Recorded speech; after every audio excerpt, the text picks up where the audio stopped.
Hi, I'm Paul Duchesne, and welcome to Mama Paul's video podcast. For some months now, I have been talking about the Powell Memo and how I'm going to talk about the Powell Memo someday. Well, today is someday. So we're going to talk about the Powell Memo. So this is the Powell Memo Part 1.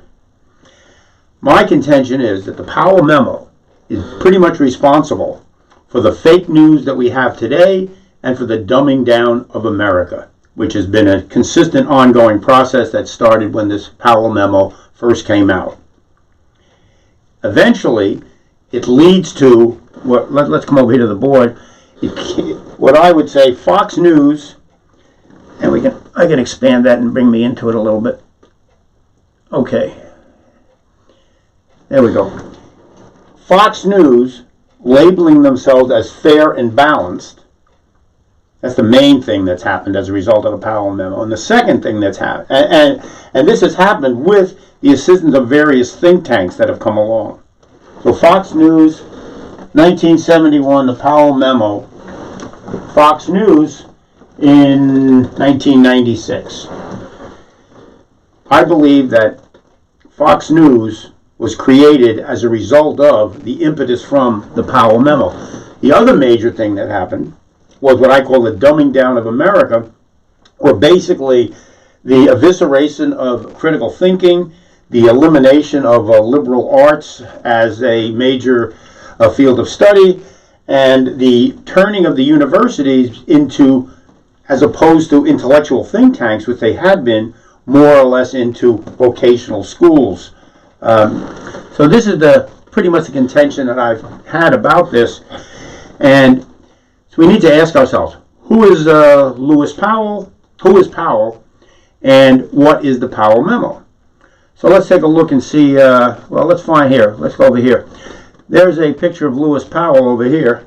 And Lewis Powell, in 1971, Lewis Powell is a 64-year-old corporate lawyer who's on the boards of 11 different corporations.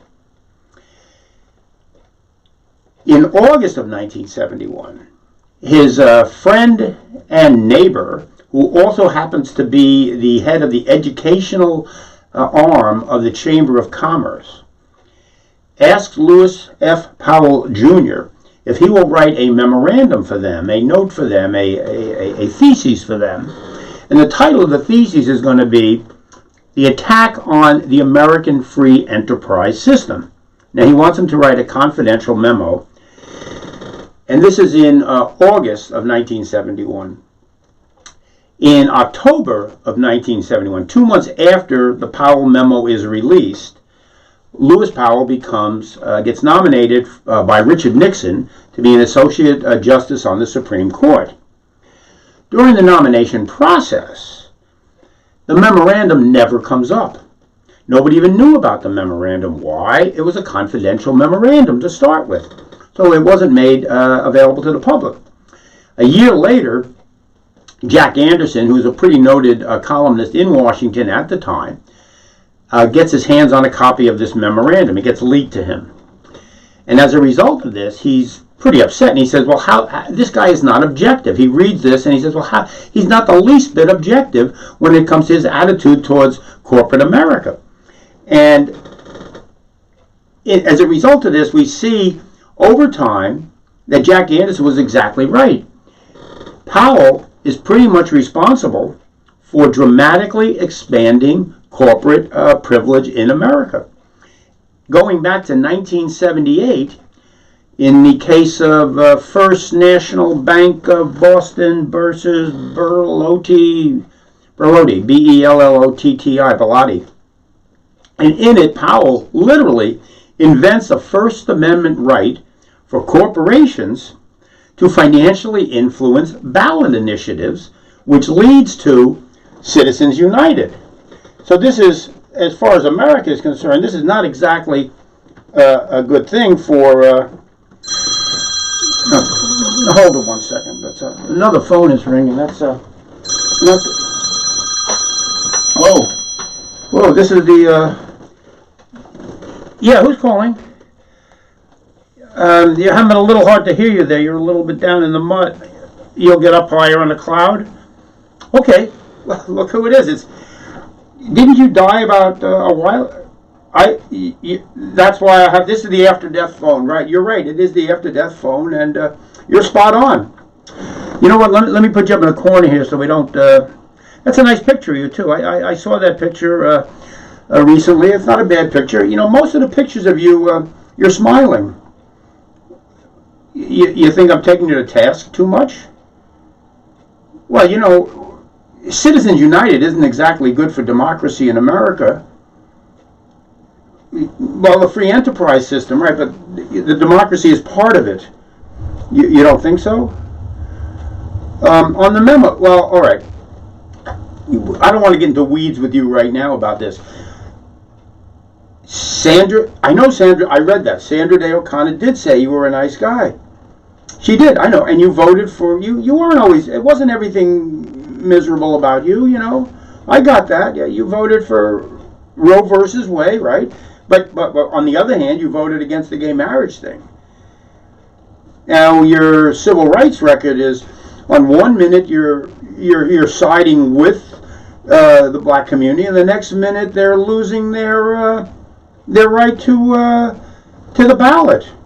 I mean, some of your readings are a little bit mixed. I'm wondering if it's got to do anything with your religious upbringing. How were you raised?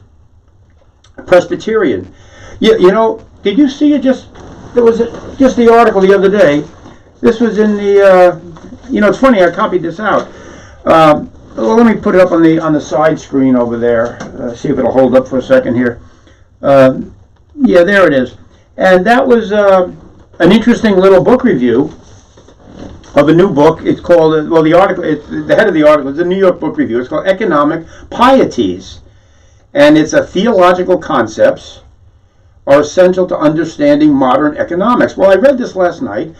I didn't expect you to call, so I wasn't really, like I said, in the weeds on this. But there definitely seems to be some Calvinistic throwbacks that are bleeding into your attitudes here about corporations. You know what? Okay, well, all right. I didn't say you weren't a nice guy, but have you ever read Mary Shelley's Frankenstein? You didn't have much time for literature. Well, okay, you understand the concept, though? Yeah, the doctor, and he creates the monster, and the monster winds up trying to kill him, you know?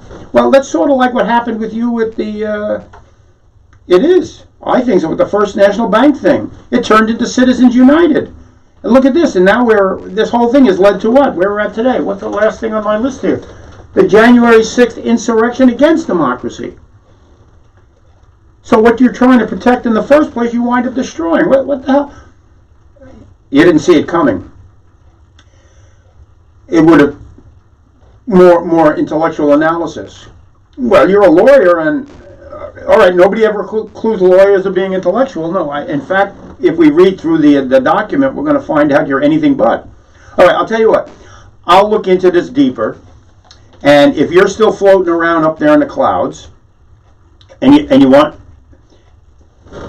you're in the Hollywood Cemetery. Okay, so you were down in Southern California when you died. You like the cemetery there? It's better up in the cloud. It's better up in the clouds. Well, a lot of people like it in the cloud. Listen, I'll tell you what. We'll probably be doing this for a couple of weeks because it's going to take a couple to get through this. So if you get a chance, give me a call back, and we'll clear up your reputation. I don't want your reputation to go down in history like this. You know, funny thing is, if you Google your name and you leave the F out, just Google Lewis Powell, you know what comes? Oh, you've done it. Yeah, he was involved with, the Lincoln assassination. Right, good-looking young man, too. I thought it was a model posing when I saw the picture. I didn't think it was you.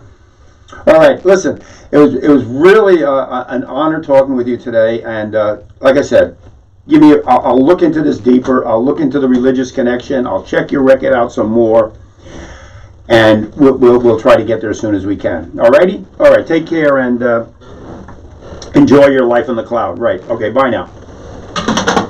Well, you never know who's going to show up here, and especially when you get a call from somebody who's been gone for a while. We've had a couple in the past, and like I just said to him, we will look into this further.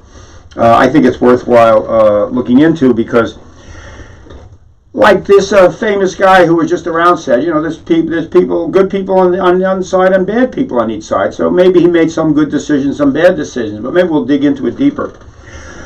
So I started off here and I said, okay, who is Lewis F. Powell? So we talked a little bit about who is Lewis F. Powell. And the second question is, what exactly is the Powell Memo? Well, the Powell Memo is a 32-page document that has been called by some people a blueprint for corporate dominance. And in that same rift, I think this was an Oxfam report from sometime in the early 2000s, they also called it a manifesto for crony capitalism. So it sort of jumps out at you.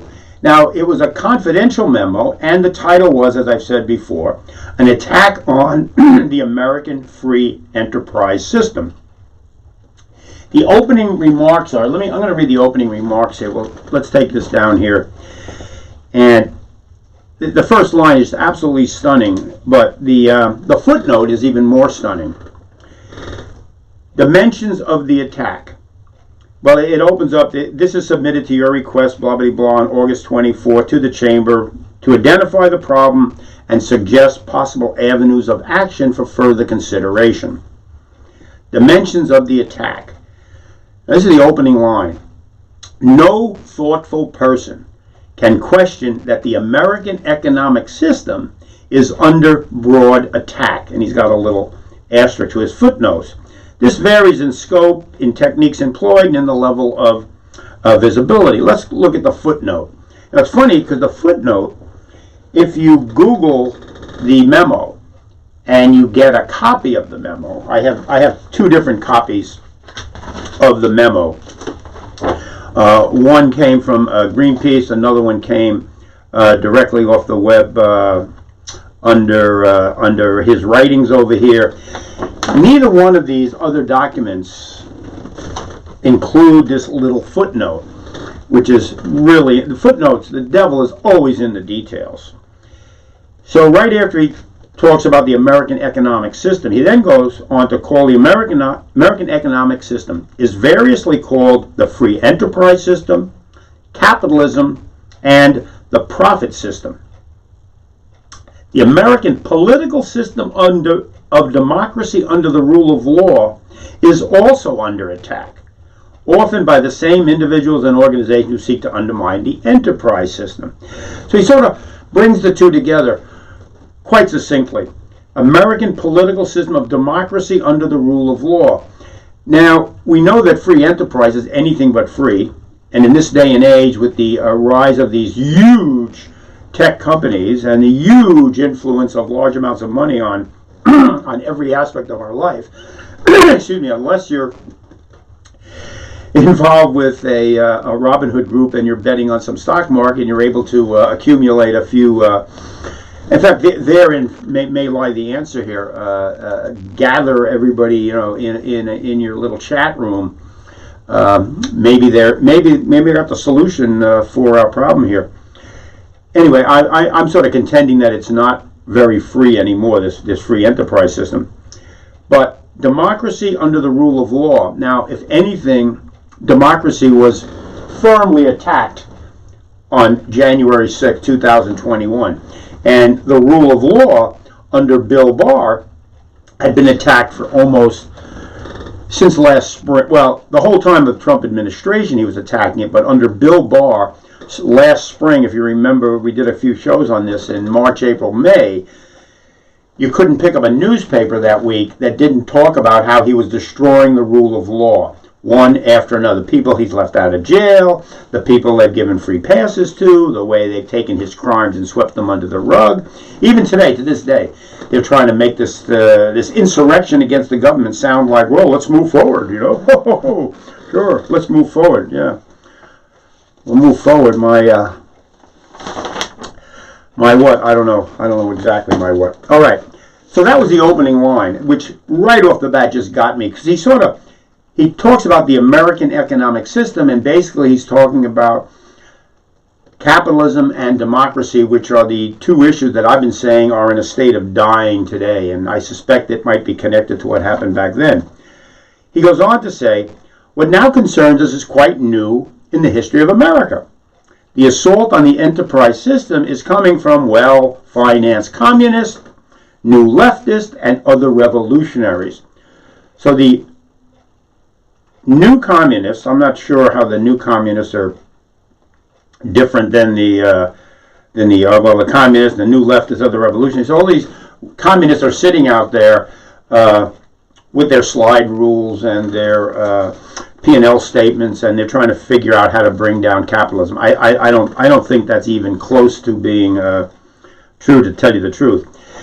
But what he's really concerned about is the other elements of society that are supporting this. And this is where he goes on to list, and let's go over to the other board, and I'll try to, let me get this down, and we'll bring the other board over, and we'll move it, let's see, over here.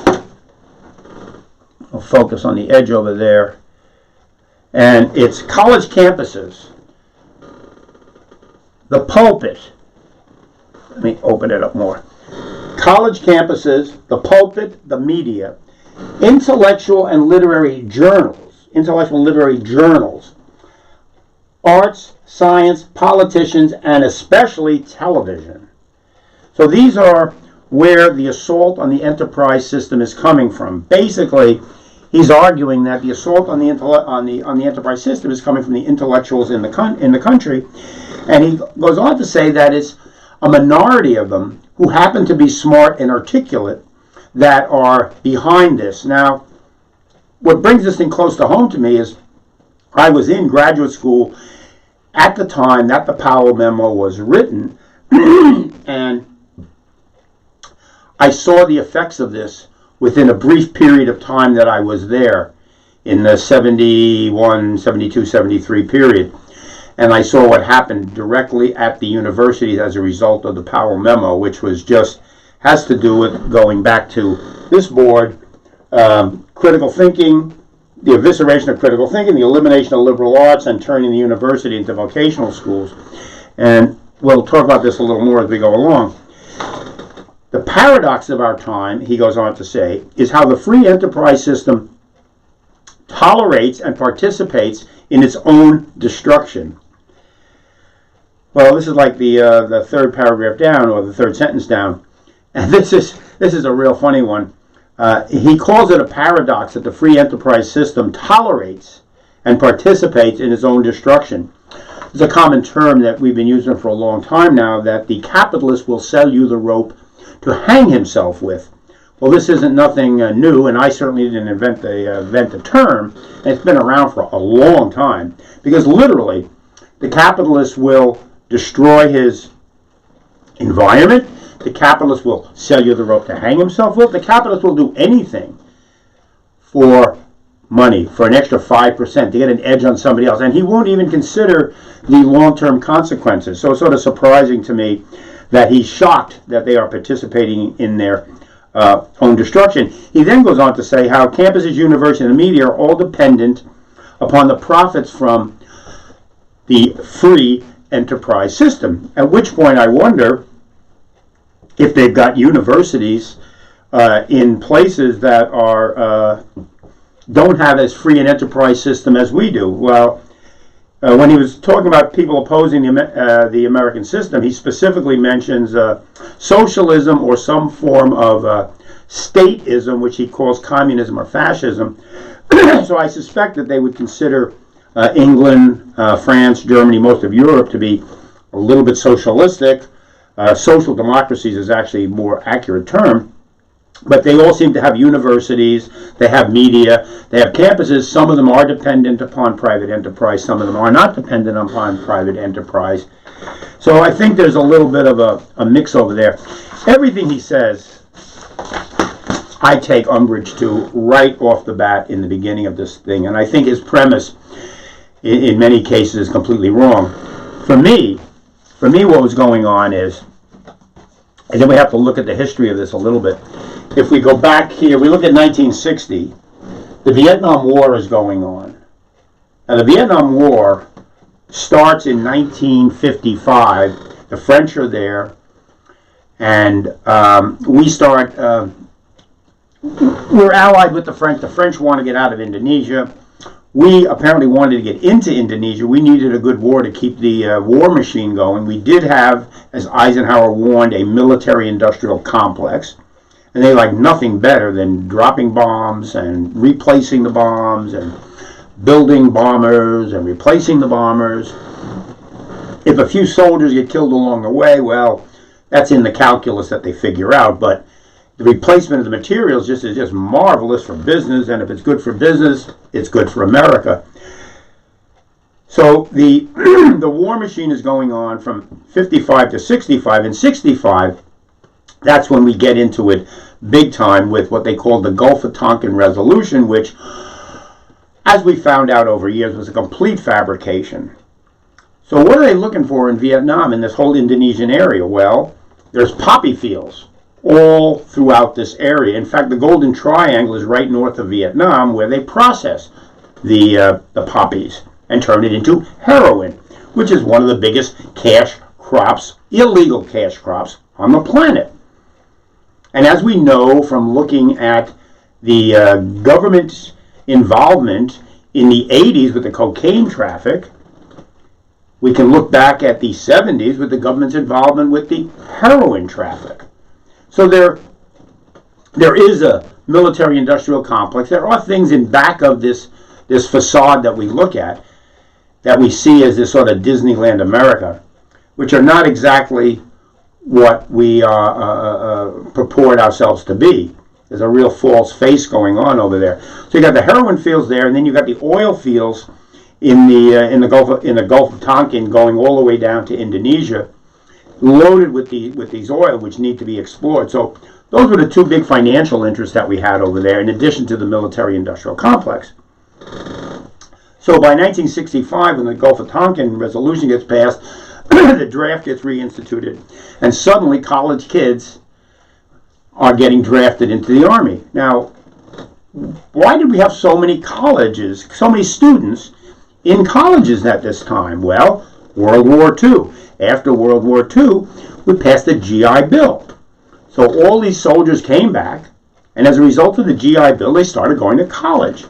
So for the first time in our history, we had the education of large numbers of middle-class people, ordinary people, normal, regular, non-intellectual, ordinary people were getting a good education. I was one of them. Not because I was a veteran of World War II, but I was officially a Vietnam veteran, officially. And there's a little story there too. So the universities are filled with all these students who are intellectual thinkers, and there's all these ideas out there. And what do they see? They see that we have a government which has a real false face. In fact, it was at this time that the famous book, The Ugly American, was written, which talked about American foreign policy and how it said one thing in one breath and did something in another breath. We then saw that the CIA, which has roots that go back to the Nazis. Nazis were brought into the CIA in the beginning, and this is a whole other can of worms story over there. So we have all these little can of worms stories sitting over there. So the CIA is involved protecting American business interests overseas, and they're extensive because we now have an empire. After World War II, if there was any place on the planet where we weren't, we got. So after the Marshall Plan, we spread the American empire, bases here, bases there, bases all over the place. We got a huge, huge empire being built. And it's not the Disneyland, it's not the Life of Riley that's on the sitcom on television anymore. There's something real insidious going on underneath that. I became familiar with this myself personally, the insidiousness of the false front of what America looked like in my father's bar in the 50s that is taken over by the mob. I saw this when I was in the Air Force, and as the Vietnam War was starting. I was in the Air Force at the time, and I saw the hypocrisy there. I saw the hypocrisy in the church, in the service, in business, everywhere I went. I saw massive hypocrisy and everything. So I'm in school studying with professors and reading books like, sociology and psychology, and I'm reading Herbert Marcuse, and we were all reading these things. We're not in a situation where we want to be promoting a war against third world people on the other side of the planet for our profit. And I think we're gonna cut it off right there for the time being. We've almost gone a half hour, and that's probably more than anybody can take of this. I'll pick this up. I'll get a little bit more deeper into the weeds about what the memo actually said, more specifically after the opening pages of it. Maybe we'll find out a little bit more about Lewis Powell as we go along. And we're going to try to tie this connection between what happened then to what's going on now. Because now we live in a world of fake news. We live in a world where critical thinking is like mashugana. Who the heck knows what it is even? And the universities pump out not thinkers, not scholars, but they pump out technicians. They pump out widget counters. They pump out engineers and people who write code, and the thinking has been mashuganaed. Peace, patience, persistence, and hopefully we'll see you for part 2 of the Powell memo soon.